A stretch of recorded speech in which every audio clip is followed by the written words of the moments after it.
What is skin cycling? Why is it trending? And who all can benefit from skin cycling? In today's video, I'm going to talk about skin cycling and everything you need to know about it.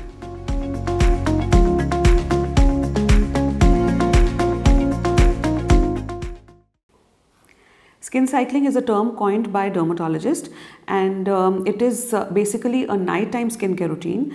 And in this skincare routine, you have to basically exfoliate on day 1, use a retinoid on day 2, and then moisturize on day 3 and 4, and then repeat this in cycles. So exfoliate, retinoid, moisturize, moisturize, that's how it goes.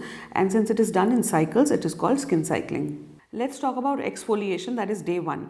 तो exfoliation को लेके कुछ जो बातें मैं बताना चाहूँगी skin cycling में, वो ये कि if you are exfoliating and then applying a retinoid on day 2 and then moisturising on day 3 and 4 and then repeating this, then you are exfoliating twice a week.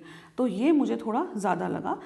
Exfoliating twice a week may be a lot of exfoliation for some of us, because there are people with dry skin or sensitive skin, rosacea prone skin.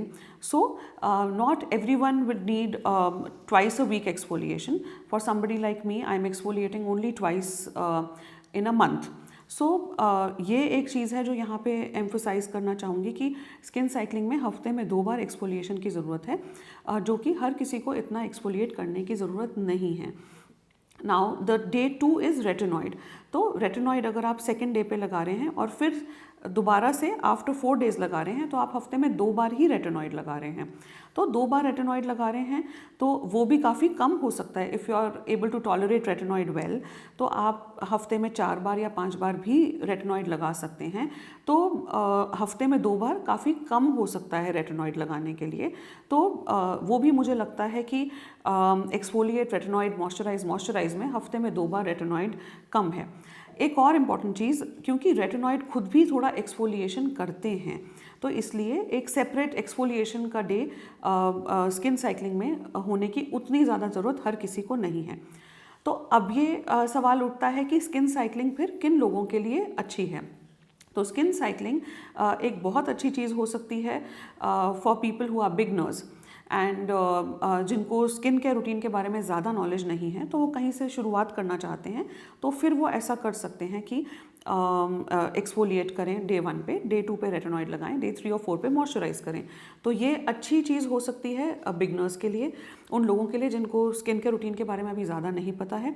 ये एक अच्छी चीज़ हो सकती है उन लोगों के लिए जो रेटिनॉइड अभी शुरू कर रहे हैं, क्योंकि आप जब रेटिनॉइड स्टार्ट करते हैं तो यही सजेस्ट किया जाता है कि आप कुछ आवर्स के लिए लगाएं या हफ्ते में 2 दिन या 3 दिन से शुरुआत करें. तो स्किन साइक्लिंग उन लोगों के लिए भी अच्छी है जो अपने स्किन केयर रूटीन में रेटिनॉइड इनकॉर्पोरेट करना चाहते हैं.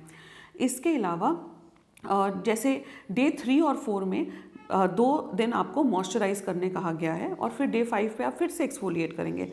तो ये भी एक अच्छी बात है कि आप 2 दिन मॉइस्चराइज करेंगे तो वो दिन आपकी स्किन रेस्ट करेगी, आप कुछ एक्टिव्स नहीं लगा रहे हैं. और 2 दिन मॉइस्चराइज करने से जो प्रॉब्लम मैं अपनी क्लिनिक में फेस करती हूँ, काफ़ी पेशेंट्स को मैं देखती हूँ जो बहुत ओवर एंथुजियास्टिकली बहुत सारे प्रोडक्ट्स यूज़ कर रहे होते हैं, ओवर एक्सफोलिएट कर रहे होते हैं, उनकी स्किन बहुत रेड होती है, सेंसिटिव होती है, और उन्हें समझ नहीं आ रहा होता कि अगर सारे प्रोडक्ट सही हैं तो फिर वो कहाँ गलत हैं कि जो स्किन में रिजल्ट्स भी नहीं दिख रहे और स्किन सेंसिटिव हो गई है और बहुत ज़्यादा रेडनेस हो गई है स्किन में. और तो ऐसे में अगर वो एक स्किन साइक्लिंग फॉलो करते हैं, जिसका मतलब वो 2 दिन मॉइस्चराइज करते हैं, तो ऐसे में उनकी स्किन को रिलैक्स होने का टाइम मिलेगा, स्किन में 2 दिन कोई एक्टिव्स नहीं लगेंगे. तो ये इस तरीके से भी 2 दिन मॉइस्चराइज करना काफ़ी अच्छा है. अब यहाँ पे मैं एक बात बोलना चाहूँगी, जो मॉइस्चराइजर्स मैं रेकमेंड करती हूँ अपनी प्रैक्टिस में, वो मॉइस्चराइजर्स जो 2 दिन आप लगाएंगे, उसमें भी मैं सजेस्ट करती हूँ मॉइस्चराइजर्स जिनमें सेरामाइड्स हों, पेप्टाइड्स हों. तो एक्चुअली ऐसा नहीं है कि आप सिर्फ मॉइस्चराइज़र ही लगा रहे हैं, आप अपनी स्किन पे पेप्टाइड बेस्ड क्रीम्स या सेरामाइड बेस्ड क्रीम्स लगा रहे हैं, जो आपकी स्किन के सारे डैमेजेस को अंडू करेंगी और आपकी स्किन हेल्दी बनेगी और स्किन 2 दिन अच्छे से ब्रीथ कर पाएगी और फिर वो रेडी होगी 5th डे फिर से एक्सफोलिएशन करने के लिए, अगर आप उन लोगों में से हैं जिनको 5th डे एक्सफोलिएशन की ज़रूरत है. तो अब सबसे इम्पॉर्टेंट चीज़ जो मैं स्किन साइकिलिंग के बारे में कहना चाहूँगी, ये एक अच्छा रूटीन है काफ़ी लोगों के लिए, लेकिन सब लोगों में ये फिट नहीं होगा। और इसलिए सबसे इम्पॉर्टेंट बात ये है कि अगर आप एक स्किन केयर रूटीन शुरू करना चाह रहे हैं तो ये बहुत ज़रूरी है कि आप एक डर्मेटोलॉजिस्ट को कंसल्ट करें, जो आपके स्किन के प्रॉब्लम्स के हिसाब से और आपके स्किन के कंसर्न्स के हिसाब से, आपके स्किन टाइप के हिसाब से आपको एक रूटीन दें, जो प्रोडक्ट्स आपकी स्किन के हिसाब से हों, आपकी प्रॉब्लम के हिसाब से, स्किन टाइप के हिसाब से हों। आपका एक रूटीन हो जो कि अगर आपको एक्सफोलिएशन करने की ज़रूरत है हफ्ते में 2 बार, या आप रेटिनॉइड ज़्यादा बार लगा सकते हैं, तो ये सारे इश्यूज़ एड्रेस होंगे और आपका एक सही स्किन केयर रूटीन होगा जिससे आप मैक्सिमम बेनिफिट उठा सकेंगे। अगर आप कोई स्किन केयर रूटीन फॉलो कर रहे हैं जिससे आपको बेनिफिट्स दिख रहे हैं, तो मैं सजेस्ट करूंगी कि आप वो कंटिन्यू रखें and don't jump into a new skin care routine only to follow a trend. Also हमने बहुत सारी वीडियोस बनाई हैं एक्सफोलिएशन पे, मॉइस्चराइजर्स पे, रेटिनॉइड्स पे, तो वो वीडियोस देख के आप अपनी स्किन टाइप और स्किन कंसर्न्स के हिसाब से एक सही प्रोडक्ट चूज़ कर सकते हैं। और अगर आप एक नया स्किन केयर रूटीन शुरू करना चाह रहे हैं तो मैं सजेस्ट करूंगी कि आप एक डर्मेटोलॉजिस्ट से मिलें, जो आपकी स्किन टाइप और स्किन इश्यूज़ के हिसाब से आपको सही प्रोडक्ट्स रेकमेंड कर सकें और फिर आप एक इन्फॉर्म्ड डिसीजन ले सकेंगे। अगर स्किन साइकिलिंग से रिलेटेड आपके कोई भी क्वेश्चंस हैं, you can leave them in the comment section below and I will be happy to help you. Skin और हेयर के ऐसे और इन्फॉर्मेटिव कंटेंट के लिए आप हमें इंस्टाग्राम और यूट्यूब पे भी फॉलो कर सकते हैं। Thanks for watching.